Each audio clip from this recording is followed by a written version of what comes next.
Hello नमस्कार जय श्री राम साथियों, आप सभी साथियों का हमारे YouTube चैनल में स्वागत वंदन आभार। साथियों, ये जो क्लास रहने वाली है आरपीएफ कांस्टेबल एसआई की शानदार जबरदस्त क्लास टॉपिक वाइज क्लास है। जी हाँ साथियों, हम इस समय डिस्कस कर रहे हैं ऐसे मोस्ट इंपॉर्टेंट टॉपिक जिन टॉपिक को करने के बाद यदि आपने इन टॉपिक को कर लिया तो आपके 1 नंबर पक्के हो जाएंगे। जी हाँ साथियों, इसमें हम टॉपिक वाइज इस समय डिस्कस कर रहे हैं जीके की ये शानदार क्लास। साथियों, आज हम डिस्कस करेंगे 50 महत्वपूर्ण भूगोल के प्रश्न। जी हाँ साथियों, 50 महत्वपूर्ण भूगोल के प्रश्न। ये ऐसे प्रश्न रहने वाले हैं जिन प्रश्नों को करने के बाद आपके एग्जाम में 1 नंबर पक्के हो जाएंगे। जी हाँ साथियों, हमारी शानदार जबरदस्त क्लास स्टार्ट है। आप हमारे चैनल पर मैथ के मोस्ट इंपॉर्टेंट क्वेश्चन भी प्रीवियस ईयर के देख सकते हैं और जीके जीएस की शानदार टॉपिक वाइज क्लास चल रही है। जिन टॉपिक को आप यदि कवर अप कर लेते हैं तो आपके 1 नंबर पक्के हो जाएंगे। चलिए साथियों, क्लास को स्टार्ट करते हैं। आपके सामने पहला प्रश्न है कि भारत की मुख्य भूमि का अक्षांश किसके बीच फैला हुआ है। यहाँ साथियों, हमारा प्रश्न क्या है, भारत की मुख्य भूमि का अक्षांश किसके बीच फैला हुआ है। तो आंसर हो जाएगा 8 डिग्री 4 मिनट उत्तर और 37 डिग्री 6 मिनट उत्तर के बीच है। साथियों, हमारा आंसर क्या हो जाएगा, 8 डिग्री 4 मिनट। जी हाँ साथियों, क्या ध्यान देना है, 8 डिग्री 4 मिनट से उत्तर और 37 डिग्री 6 मिनट उत्तर के बीच हमारा भारत की मुख्य भूमि का अक्षांश फैला हुआ है। अगला प्रश्न क्या है, कौन सा संगठन भारत का स्थलाकृतिक मानचित्र बनाता है। जी हाँ साथियों, कौन सा संगठन भारत का स्थलाकृतिक मानचित्र बनाता है। तो आंसर हो जाएगा भारतीय सर्वेक्षण विभाग जो है वह भारत का स्थलाकृतिक मानचित्र बनाता है। अगला प्रश्न क्या है साथियों, भारतीय मानक समय ग्रीनविच मानक समय से कितना आगे है। जी हाँ साथियों, भारतीय जो समय है वह ग्रीनविच जो टाइम होता है उससे कितना आगे है। तो आंसर हो जाएगा 5.5 घंटे। जी हाँ साथियों, 5 सही 1/2 घंटे, यानी मैं बात करूं 5.5 घंटे जो है तो वह आगे है। किस समय से, भारत का जो मानक समय है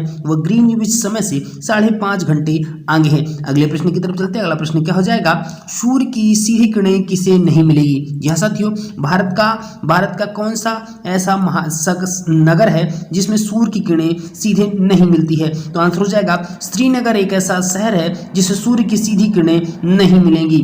भारत के दक्षिण छोर का क्या नाम है। जी हाँ साथियों, भारत का दक्षिण जो छोर है उसको क्या बोलते हैं, निकोबार द्वीप में स्थित। जी हाँ, निकोबार द्वीप में स्थित जो इंदिरा पॉइंट, इनियर पॉइंट इसको बोलते हैं। क्या बोलते हैं साथियों, भारत के दक्षिणी छोर में क्या स्थित है, इनियर पॉइंट जिसको बोलते हैं। भारत के दक्षिण छोर को क्या बोलते हैं, इनियर पॉइंट बोलते हैं। साथियों, इस छोर को एक और नाम से जाना जाता है जिसको आप कमेंट बॉक्स में आंसर देंगे। अगला प्रश्न क्या है साथियों, भारत के दक्षिण में सबसे दूरस्थ दक्षिण का जो पॉइंट है उसको क्या बोलते हैं, उसको इंदिरा पॉइंट के नाम से जाना जाता है। जी हाँ साथियों, दक्षिण में जो स्थित पॉइंट है उसको इंदिरा पॉइंट और दक्षिणी छोर का क्या नाम है, तो छोर का नाम हो जाएगा इनियर पॉइंट। ठीक है, और भारत के दक्षिण में स्थित सबसे दूरस्थ स्थान जो है उसको इंदिरा पॉइंट बोलते हैं।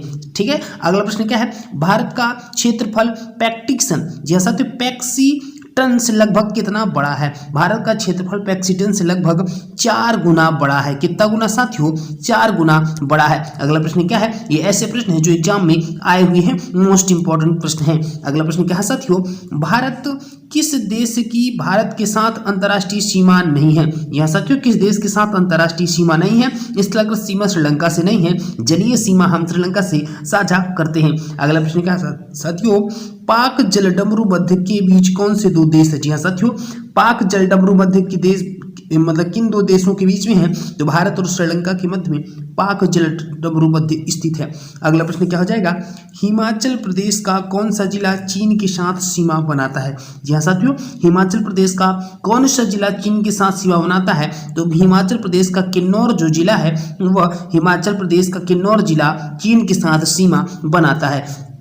अगले प्रश्न की तरफ चलें, नागालैंड की सीमा किन राज्यों के साथ मिलती है। जी हाँ साथियों, नागालैंड की सीमा किन राज्यों के साथ मिलती है, तो आंसर हो जाएगा अरुणाचल प्रदेश, असम और मणिपुर। जहाँ साथियों नागालैंड की जो सीमा है वह अरुणाचल प्रदेश, असम और मणिपुर के साथ मिलती है। अगला प्रश्न क्या साथियों, भारत के किस स्थान ने अपने सीमा मानचित्रों का आदान प्रदान किसके साथ किया है। जी हाँ साथियों, भारत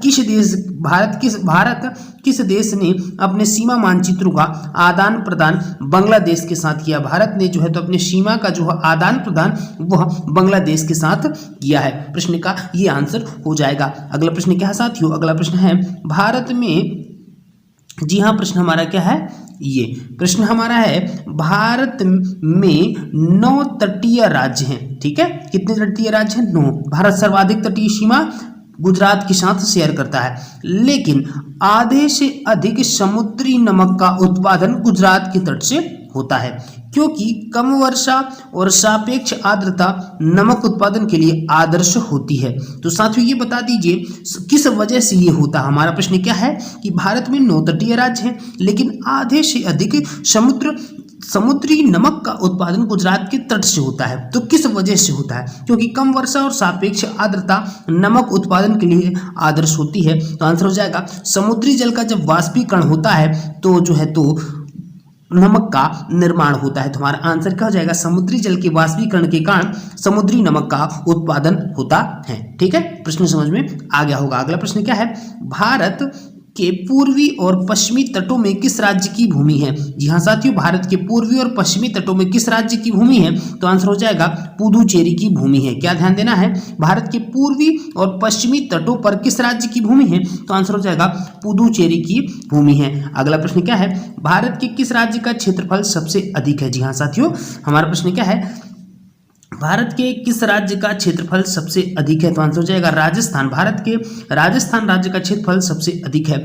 भारत की तट रेखा की लंबाई कितनी है? तो आंसर हो जाएगा 7516.6 किलोमीटर। जी हाँ साथियों, भारत की तट रेखा की लंबाई 7516.6 किलोमीटर भारत की तट रेखा की लंबाई है। लक्षद्वीप में कितने द्वीप हैं? तो आंसर हो जाएगा 36 द्वीपों की संख्या लक्षद्वीप में है। अगला प्रश्न क्या है? अंडमान और निकोबार द्वीप समूह में गद्देदार चोटी जिसको सैंडल पीक कहते हैं। क्या साथियों? अंडमान और निकोबार द्वीप समूह में गद्देदार चोटी जिसको सैंडल पीक कहाँ है? तो आंसर हो जाएगा उत्तरी अंडमान में।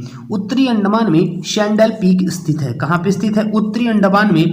उत्तरी अंडमान में सैंडल पीक या गद्देदार चोटी स्थित है। अगला प्रश्न क्या है? आंध्र प्रदेश और तमिलनाडु के तटीय इलाकों को क्या कहा जाता है? तो ध्यान दीजिएगा, आंध्र प्रदेश और तमिलनाडु के तटीय इलाकों को कोरोमंडल तट के नाम से जाना जाता है। अगला प्रश्न क्या है? यह कोंकण तट से कितनी दूर है? आंसर हो जाएगा दमन से गोवा के जो तट है, दमन से जो गोवा का तट है उसे हम कोंकण तट बोलते हैं। हमारे प्रश्न का कोंकण तट जो है वो क्या है? तो दमन से गोवा तक का जो स्थान है उसे हम कोंकण तट के नाम से जाने जाते हैं। अगला प्रश्न क्या है? भारत का कौन सा केंद्र शासित प्रदेश? जी हाँ साथियों, हमारा प्रश्न क्या है? भारत का, ये देखिए प्रश्न क्या है? भारत का कौन सा केंद्र शासित प्रदेश ऐसा है जिसके 4 जिले हैं लेकिन इसके किसी भी जिले की सीमा इसके किसी अन्य जिले की सीमा से नहीं लगती? बहुत ही मोस्ट इंपॉर्टेंट प्रश्न है साथियों। क्या प्रश्न है? भारत का कौन सा केंद्र शासित प्रदेश ऐसा है कि इसके 4 जिले हैं लेकिन इसके किसी भी जिले की सीमा इसके किसी अन्य जिले की सीमा से नहीं लगती है? तो आंसर क्या हो जाएगा?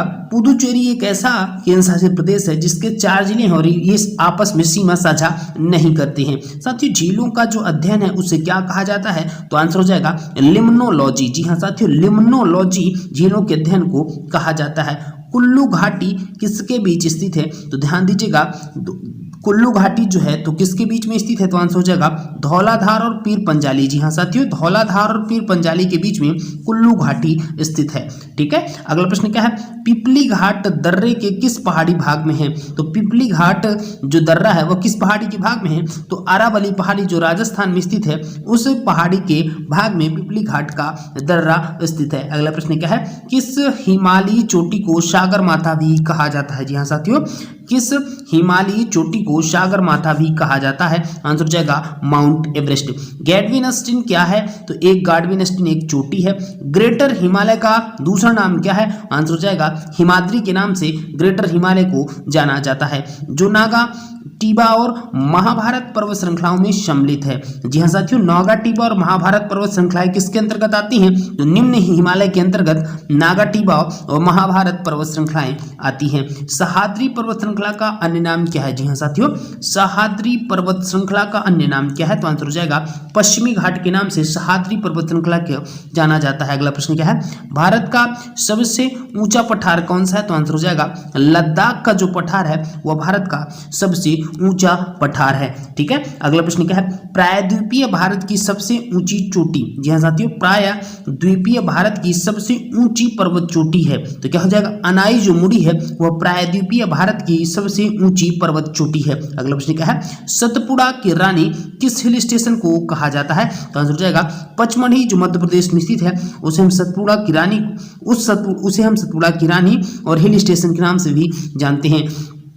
लोकटक एक क्या है? तो लोकटक एक जो हो जाएगी वो झील हो जाएगी। ठीक है, मणिपुर में स्थित है। सबसे बड़ी मानव निर्मित झील कौन सी है? तो आंसर हो जाएगा गोविंद जो सागर झील है वो मानव निर्मित सबसे बड़ी झील है। ध्यान दीजिएगा, शिव समुद्रम जलप्रपात किस नदी के मार्ग में बनाया गया? जी हाँ साथियों, क्या प्रश्न है? शिव समुद्रम जलप्रपात किस नदी के मार्ग में पाया जाता है? तो आंसर हो जाएगा कावेरी नदी के जो है तो मार्ग में पाया जाता है। बालटोडा, जी हाँ, बालटोडा हिमनद कहाँ स्थित है? आंसर हो जाएगा काराकोरम पर्वतमाला में बालटोडा हिमनद स्थित है। भारत का सबसे ऊंचा जलप्रपात कौन सा है? तो आंसर हो जाएगा जोग जो जलप्रपात है वो भारत का सबसे ऊंचा जलप्रपात है। ऊंचे क्षेत्रों में लेटेराइट मिट्टी किससे बनी होती है? आंसर हो जाएगा अम्लीय। ऊंचे क्षेत्रों में लेटेराइट मिट्टी अम्लीय होती है। कैसी होती है? अम्लीय होती है। अगला प्रश्न क्या है? लेटेराइट मिट्टी कहाँ पाई जाती है? जी हाँ, हमारा प्रश्न क्या है? लेटेराइट मिट्टी कहाँ पाई जाती है? तो आंसर हो जाएगा आर्द्र और शुष्क जलवायु वाले उष्ण कटिबंधीय क्षेत्रों में लेटेराइट मिट्टी पाई जाती है। अगला प्रश्न क्या है? भारत के उत्तरी मैदानों की मिट्टी सामान्यतः कैसे बनती है? तो आंसर हो जाएगा तलोचान द्वारा बनती है। क्या बनती है? तलोचान द्वारा भारत के उत्तरी मैदानों की मिट्टी बनती है। अगला प्रश्न क्या है? जलोढ़ मिट्टी में उगने वाली, जी हाँ, प्रश्न हमारा क्या है? जलोढ़ मिट्टी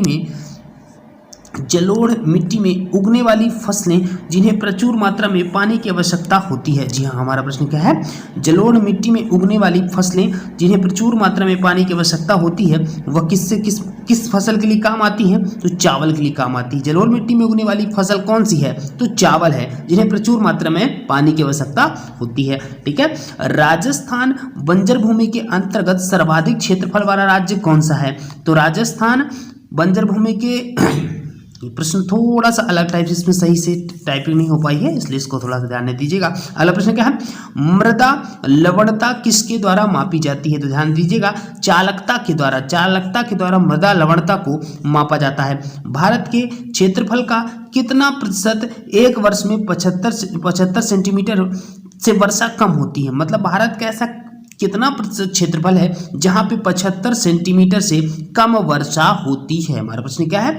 भारत का ऐसा मतलब कितना क्षेत्रफल है जहां पे 75 सेंटीमीटर से कम वर्षा होती है? तो भारत का 35% लगभग ऐसा क्षेत्रफल है जहां पे 75 सेंटीमीटर से कम वर्षा होती है। अगला प्रश्न क्या है? भारत की जलवायु कैसी है? जी हाँ, भारत की जलवायु कैसी है? तो आंसर हो जाएगा उष्ण कटिबंधीय मानसूनी जो जलवायु है वो भारत की जलवायु है। अगला प्रश्न क्या है? गर्म शुष्क मौसम के दौरान भारतीय उपमहाद्वीप पर सबसे कम दबाव के क्षेत्र का होता है? तो गर्म शुष्क मौसम के दौरान भारतीय उपमहाद्वीप पर सबसे कम दबाव उत्तर पश्चिमी क्षेत्र पर होता है।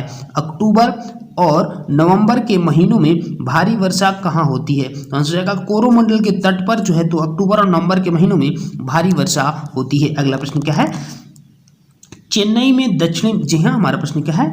ये देखिए, चेन्नई में जो है तो चेन्नई में दक्षिण पश्चिमी मानसून में अन्य स्थानों की तुलना में कम वर्षा क्यों होती है? हमारा प्रश्न क्या है? चेन्नई में दक्षिण पश्चिम मानसून के तहत मतलब चेन्नई में दक्षिण पश्चिम मानसून से अन्य स्थानों की तुलना में कम वर्षा होती है। ठीक है, क्योंकि मानसून कोरोमंडल तट के समानांतर चलता है। चेन्नई बहुत गर्म है और नमी को संघनित नहीं होने देता। वे अपतटीय हवाएं हैं। इस वजह से चेन्नई में दक्षिण पश्चिम मानसून में कम वर्षा होती है। किस वजह से? क्योंकि मानसून कोरोमंडल के तट के समानांतर चलता है, चेन्नई बहुत गर्म है और नमी को संघनित नहीं होने देता है। वे अब तटीय हवाएं वहां पे चलती हैं, इस वजह से चेन्नई में दक्षिण पश्चिम मानसून में कम वर्षा होती है। अगले प्रश्न क्या है? गुवाहाटी से चंडीगढ़ तक मानसूनी बारिश का क्या रुख है? तो आंसर हो जाएगा, ध्यान दीजिएगा, बहुत इंपॉर्टेंट, गुवाहाटी से चंडीगढ़ तक का मानसून रुख है उसको क्या बोलते हैं? हासन ट्रेड के नाम से बोला जाता है। क्या बोला जाता है?